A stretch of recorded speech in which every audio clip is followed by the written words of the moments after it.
Previously, in part 1 of Carrington House, room 1. It is the day that we all begin room 1. Oh my god!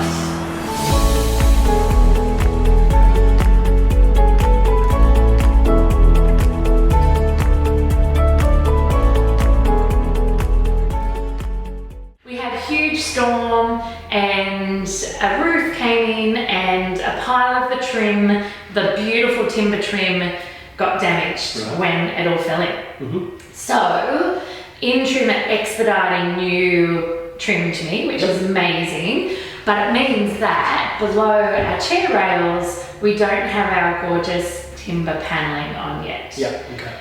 So I know that you're a man of many faces and that we can work around this, right? We certainly can, not a problem. Because I figure, correct me if I'm wrong, we'll go ahead as normal and then we will maybe pre-paint, apply and final paint later? Yeah, we could pre-paint, we could set them up on some trestles, pre-paint them there, get them ready to go, fit them to the walls, patch them all up and gap them. Or if it comes to something else and we feel like changing that, we could just tape up and do a little spray around the bottom rail and that'll all work out pretty well. Just more paint, the more the merrier, so that'll be fine. What's next? Because we've got heaps of different surfaces in here. What are we doing today? First of all, we're going to clean up. Okay. We're going to get tidied up like we need to, so it's a nice safe area to work. Perfect. Then we're going to go through, patch everything. Perfect. Once that dries, we're going to stand it all back, give it a good sweep out, tape it up and then start spraying. Alright, and so what are we going to spray first though? You know I like to plan ahead. Yeah, right, so we're going to do the walls first. Okay. And then the ceilings. So we'll do all the walls, ceilings, and walls and trims all in one go. In an undercoat? In an undercoat, a primer sealer undercoat. Perfect. Yeah, and then we're going to do the ceilings. Now, what we've done in the white set around here is put a sealer binder on that first in the nice rows of the ceiling. Yep. We put a sealer binder on that because direct acrylic undercoats won't really adhere to them all the time, so we need to be careful there. This is something we need to talk about because a lot of people will think that gyprock is the same as plaster. No. Gyprock is gyprock. It's an amazing board that is what pretty much all our walls in the country are made of. Whereas these cornices and these roses in this room, they're plaster. Like plaster of Paris you used to play with as a kid. Remember you used to make those little statues when you were a kid? Did you paint them? Yep, all the time. Of course you did. As you just saw, Dan was undercoating the entire space with a Taubman's Ultra Prep. That is my absolute go-to when it comes to preparing a surface to paint. Next step for us is gapping. I always like to gap once the two surfaces that I'm gapping between have already been primed. It just allows for much better adhesion. And it's after this that we then reassess how good our puttying and our sanding was before, because you'll be blown away at what you can see once you have some undercoat on the walls. Never ever be afraid to go again with patching and sanding after you've undercoated. It is one of the best ways to do it.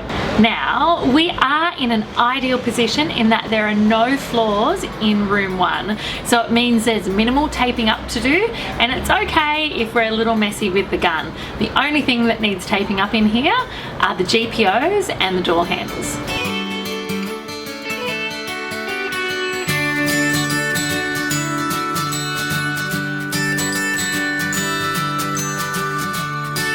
The Intrim team have moved mountains to get the trim up on site so that I can get the Ferris building team back in to get that trim on the wall and ready for Dan to paint.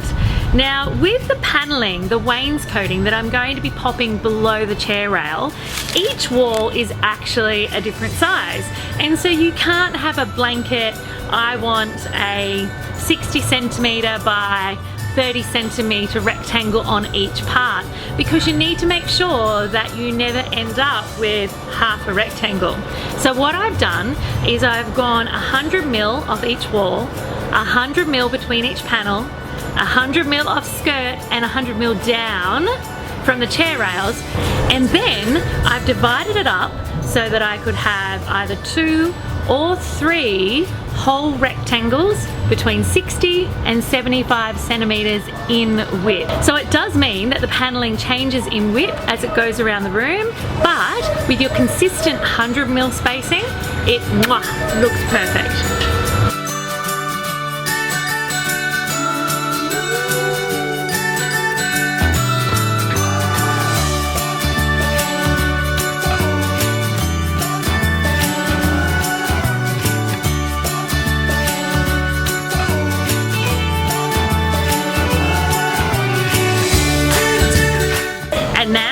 it is all over to Dan.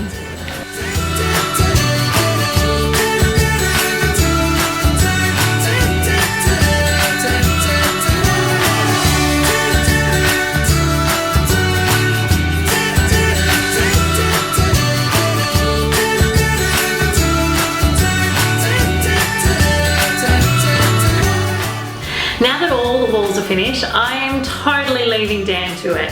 He's going to be getting on the gun and doing the inside of the French doors and then popping that away, grabbing an old-fashioned paintbrush, because he'll be finishing off all of the skirting boards, the chair rails and the picture rails with a Taubman's oil-based enamel, and he'll be doing it the old-fashioned way with a brush.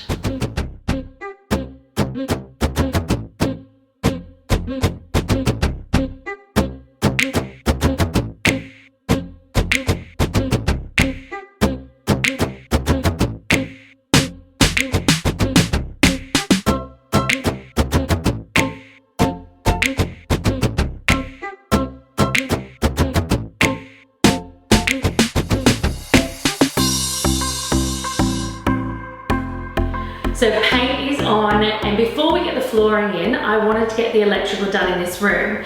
Now, there are a couple of points, whether you are using this as a bedroom, or in my case, it'll eventually end up maybe being my office. I wanted massive ventilation and security, which is why we have those beautiful doors at the front. However, I am a lover of circulating the air through every space where I can, especially if there's not great cross ventilation with a ceiling fan. And I always like getting the reversible ones, so the winter and the summer switch on the side of them. So I've gone for a divine, beautiful, ornate, wide blade fan in here in white.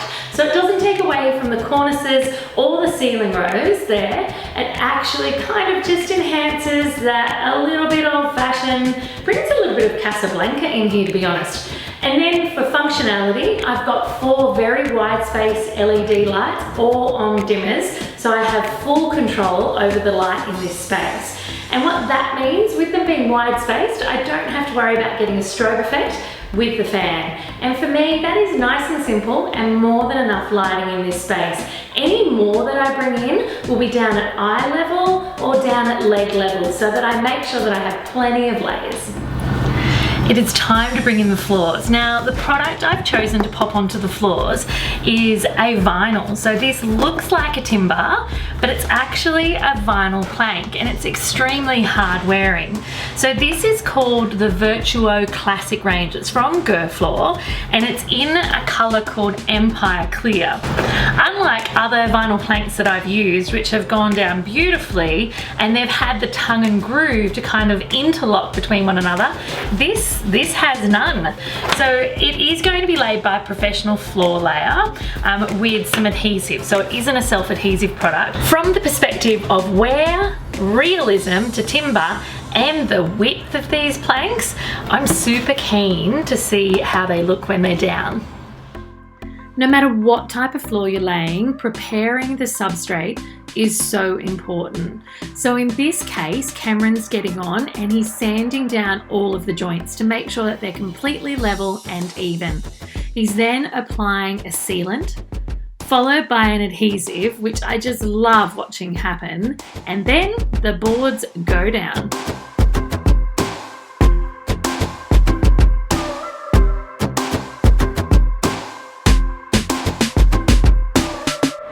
Today, the secret weapon to making these French doors amazing are coming in. So I'm getting inserted internally, so behind these beautiful French doors, some Invisigard French screen doors. So the ones that you usually see on the outside of your property. Now, I know that so many of you are thinking you're absolutely mad. Why are you getting screen doors put on the inside? Well, number one, this is a heritage suburb and these doors from Hume are divine and they're a real feature on the front of the property. So I'm not wanting to obscure them at all. So without ventilation, without security and without protection from mozzies and flies, they aren't as functional as I would like them to be. And I give you my word, when you see these French aluminium security doors that are coming in, you will be blown away. Custom custom colors, custom sizes, amazing visibility through the 312 stainless steel mesh. Like they are next level. So before you judge me, just wait and see. You can let me know what you think later.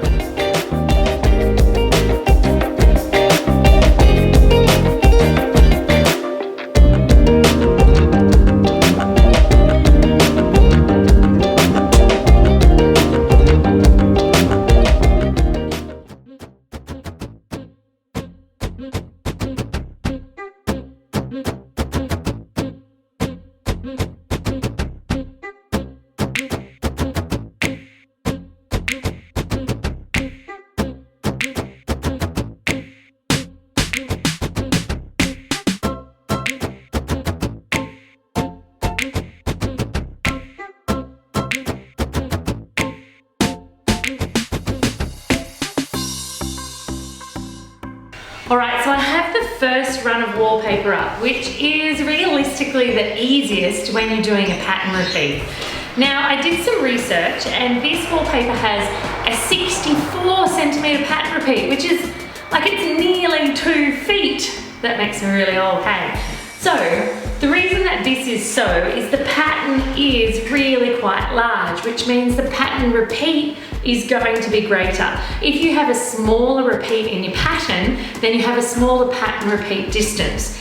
Now, for those of you who are wondering what it is I'm talking about, what that means is from where you cut your paper, you need to allow at least the pattern repeat plus the length you need on your subsequent rolls, so that where the pattern touches the edge of the paper like this, you'll have the right, I guess, level of paper to match up with it. So I always get super nervous on my second roll of wallpaper because I am not a wallpapering professional. I always get super nervous as to how well I'm going to be able to match the pattern. You can naturally go for a non-match. So this paper comes with instructions that if you want, you can literally roll it this way for one and then upside down for the other. So it'd be actually a mismatched pattern. I'm going to be brave and I'm going to go pattern match. Let's see if it works.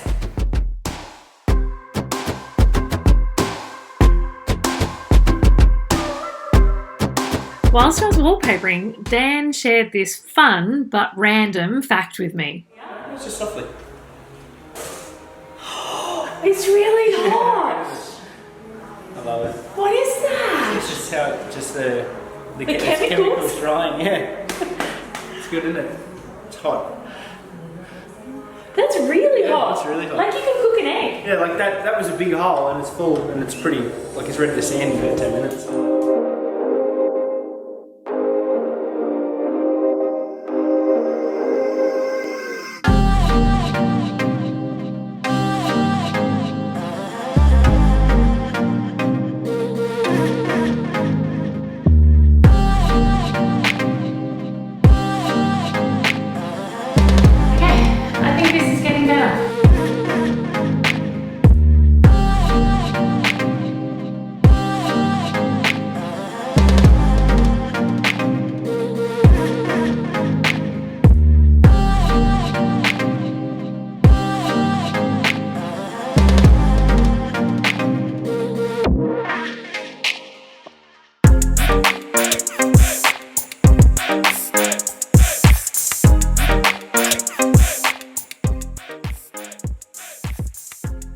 Now that the floor is completely done and all of the painting is finished and the wallpaper is in and cut, it is time for me to show you with some beautiful furniture pieces and some simple styling how this can go from derelict to desirable just like that.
Room 1 is done. Are you ready to come in and check it out?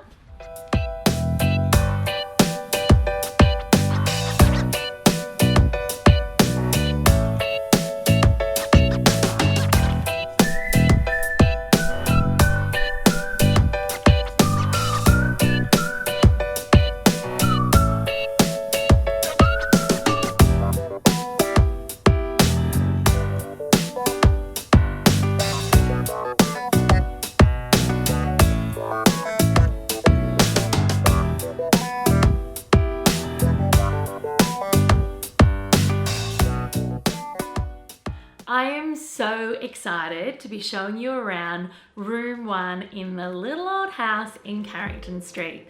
I was absolutely up against it when I started in this space. I had rotting whaling plates, no floor substrate, water issues, you name it. But I am now so excited to show you around what has become a beautiful, beautiful space. This room presents layers upon layers upon layers of textures and colors and patterns. Everything from the amazing vinyl plank floor from Floor, which I specifically chose because it is so hard wearing. It's actually waterproof. It's going to be impossible for me to kill it. All the way up to the beautiful blue. So the blue is called Comes the Dawn, the beautiful blue wainscoting. I think the marriage of the wainscoting, so all of the trims from Intrim and that gorgeous color, has set such a playful yet calming tone for this space. And it wouldn't be me if I did not bring florals into this space in some way. In saying that, I have done it in quite a masculine way. The florals on this wallpaper are in a really, really deep, deep, strong navy. So I've tried to balance the femininity and the strength of that pattern by using it between the chair rail and the picture rail. That is right, no nails in these walls, picture rails all the way around. Now picture rails are something that you can bring into any property. Doesn't have to be a traditional space. They're a beautiful timber picture rail, so solid timber from Intrim, quite simple to fasten to the walls, and what that means is you'll be able to change the gallery of jewelry that you adorn your walls with whenever you like. My favorite parts of this room, wow, 2 absolutely stand out for me.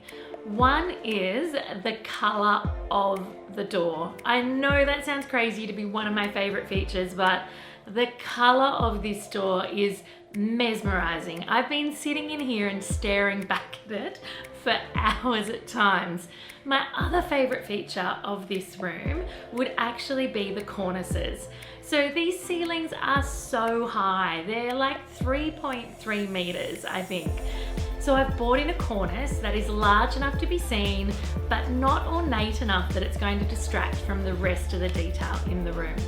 The biggest challenge in this space, by far, were the existing walls. So I didn't strip this room. It had existing gyprock with layers and layers of other board and masonite below it.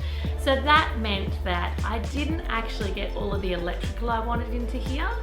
And it also meant that there was some extensive work for hunter lining projects to make these walls good. Even though I was wallpapering, it is so important that your substrate below your wallpaper is as good as it would be if you're going to be painting. I must admit, I think getting good coverage over the texture and the drawings and the smoke burns and the fire marks on the walls and covering up all of the damage in the walls was probably the biggest challenge in here. Actually, there were heaps more than that, let's face it. We had rotting substrate under the floor, we had no foundations where we were inserting the beautiful French doors. Yeah, I can't say one challenge in this space. There were so many. If I could do things differently in here, there'd be one thing that I would change, and that is I would have the light and fan switch on the other side of the door. I know the reason for this is that I wasn't pulling all the sheets off the walls and there was no space for my electricians to move that switch. So it was a conscious decision, but if I could change anything, that would be the one thing I changed. And there you have it, room 1 is a wrap. I really hope you enjoyed watching me create this beautiful space and pour some love back into this 1880s house.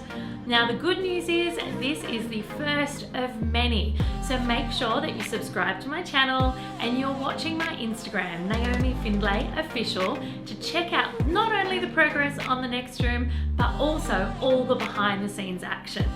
Speaking of behind the scenes, if you haven't already watched the diaries of how this space was created, check them out below.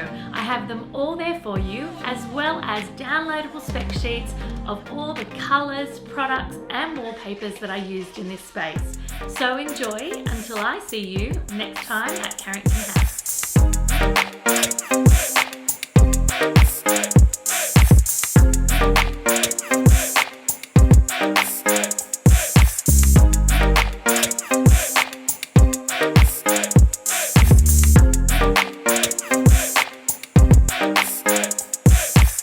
Thanks for joining me.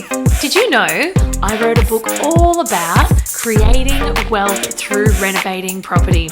I've popped a link below in the description so you can check it out. See you next time and enjoy.